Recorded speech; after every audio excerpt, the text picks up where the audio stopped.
भी तरसते हैं, देवता लोग भी तरसते हैं।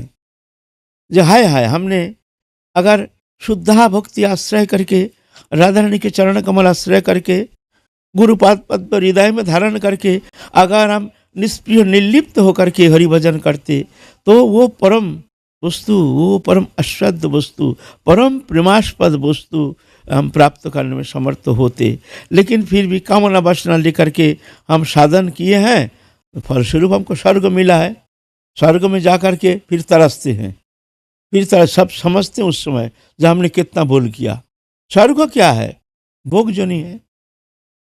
स्वर्ग होता है वो एक शरीर है, जैसे अलग अलग शरीर, देव शरीर, मानव शरीर, जीव शरीर, फिर प्रेत शरीर, प्रेत जोनि, फिर नारकीय शरीर, अलग अलग शरीर है। अलग अलग शरीर में अलग अलग भोग, जैसा शरीर ऐसा भोग।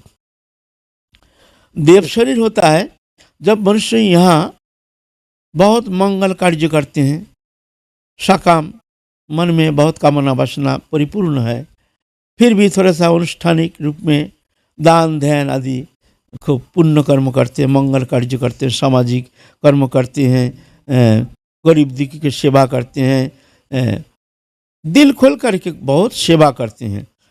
भगवत प्राप्ति उद्देश्य नहीं, उद्देश्य है कि हम मंगल कार्य करेंगे, हमारा भला होना चाहिए।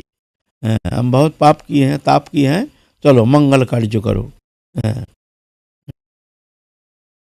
ऐसे उस कामना लेकर के मंगल कार्य करते हैं, इसको कहते हैं सात्विक कर्म। तो जब ये शरीर के द्वारा भोग करना ज़्यादा माने असंभव है, माने इस शरीर में एक भोग का सीमित है, उससे ज़्यादा भोग नहीं कर सकता है। आप कितना खाओगे बताओ, कितना बढ़िया वस्तु खाओगे बताओ, आप खा ही नहीं सकते।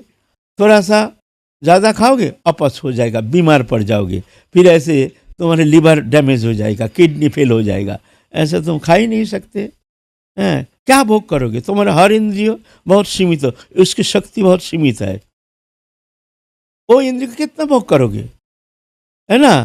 तो इस शरीर में जितना अधिक से अधिक भोग संभव उतना तो इस शरीर के द्वारा भोग करा लेते हैं।